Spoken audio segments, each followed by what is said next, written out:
What is going on, guys? Welcome back to another video. This is my latest heavy attack build, my Crafty cat. It's a Khajiit Warden, so it's a 1-bar setup for solo, super high crit damage and super high critical chance. So we'll get straight into the build, guys. Don't forget to like and subscribe if you enjoy the content. I do lots of builds and guides. So we'll get into the sets first. So the first set we're running is the Highland Sentinel, fully crafted set in precise lightning staff with a shot glyph. It's basically just going to give you a ton of critical chance. It's going to burst down bosses and enemies really quickly. 1-piece slime claw, light. All the body pieces are divines with max magicka. And the chest is Highland Sentinel. The next set we're running is the Alder's Wrath set, fully crafted once again. It's going to give you a ton of critical damage and critical chance bonus, so it's going to stack well with the Highland Sentinel. All medium apart from the head, which is light, and the rest is all divines max magicka. Jewellery is Highland Sentinel, all bloodthirsty with the Oaken Soul Ring, all weapon and spell damage enchantments.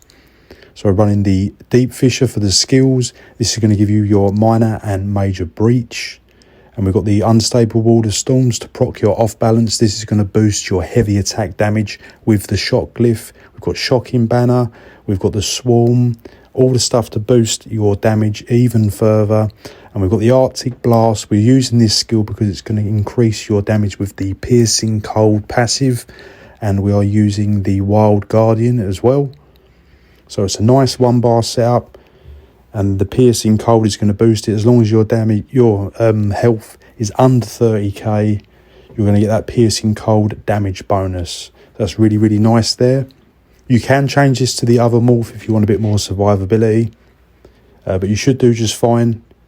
So have all your passives in the usual stuff, the class, the lightning staff, the light and medium, and also the Undaunted line is beneficial as you're going to get more stats. So I'm a Khajiit on this as we're just pushing for crit damage and crit chance.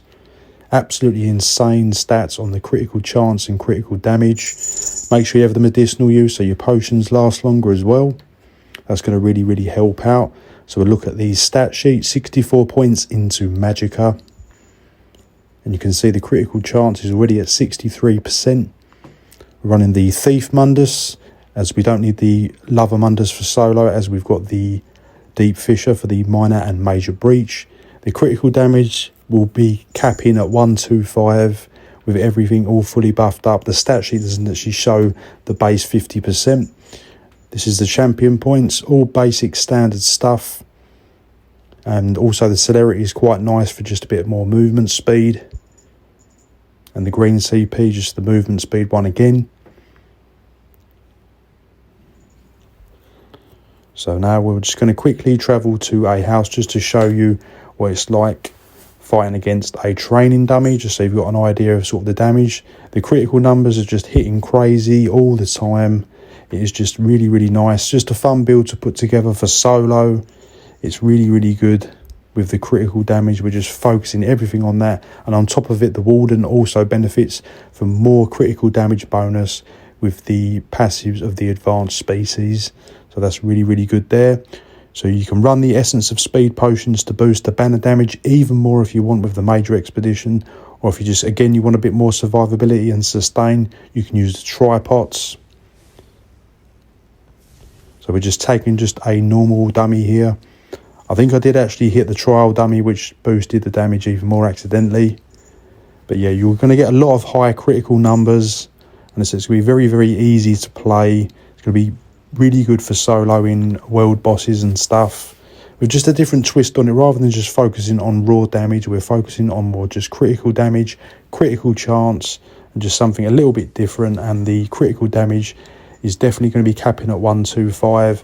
If you're in a group scenario that's optimal, you might need to take off the one of the CPs that gives you the critical damage, as you might be over capping. But solo, you will be totally fine. And I said it's just going to be a really nice build just to play all together. As you can see, the critical chance is going to go well into the 75s, even 80 and beyond. On the trial dummy, it's going to be showing that sort of level. But the damage will just be really good, even solo. But like I said, if you have any trouble with the survivability, you can always change the Arctic Blast to the polar wind if you just want a crazy burst heal and just sacrifice some of the damage just for a bit more survivability. But what I was doing is I was just walking away from the boss, as long as it's not being hit by the piercing cold, and then that won't trigger, and then you'll get the burst heal anyway. So like I said, it's just a really cool build, fun build just to put together. I will show you at the end me just fighting a boss as well. It was a DLC boss, so it was doing pretty well. So again, the Highland Sentinel stacks, they do drop off if you are moving. But again, because even when they drop off, they do come back pretty quickly anyway. So it's not a huge problem. And you're still getting a ton of critical damage anyway because of the critical chance is just so high. I forgot to put the Munder Stone on back here because it just drops off every time you change instance on the PTS. But yeah, you will be certainly seeing some really high critical damage numbers using this build. So we're using the critical damage from the Warden, the critical damage from the Khajiit, all the critical damage skills, and then just all the sets combined is really going to push them stat numbers into crazy amounts. So you can see it says 82% critical damage, plus the 50% base, you're going to be at 132%, which is overcapping. 125 is the absolute maximum you can get in a PvE scenario. So like I said, if you just want to drop a few bits off just to get it to 125, but again, if you're solo, you won't be hitting the critical cap. You'll just be touching it just about. So I'm just soloing this boss here. This one's in Northern Elsewhere. And so the damage is really good, like I said, because of the critical damage is just always popping off all the time because the critical chance is just so high. Like I said, just be careful with the heals and stuff. It can be a little bit tricky. So like I said, you can change the morph if you wish, or just change the potions out. I was just focusing here for just raw damage. But you can just change this to what you will. But definitely nice to see a high critical damage Warden heavy attack 1-bar build.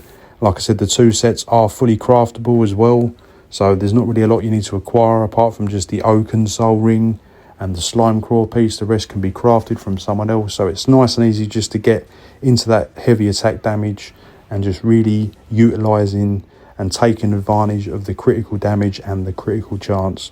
So I hope you enjoyed this one, guys. Drop the video a like, subscribe to my channel if you haven't already. I do lots of builds and guides. Let me know in the comments if we can improve this or make a few more changes and alterations to make this even better. And I'll see you in the next video.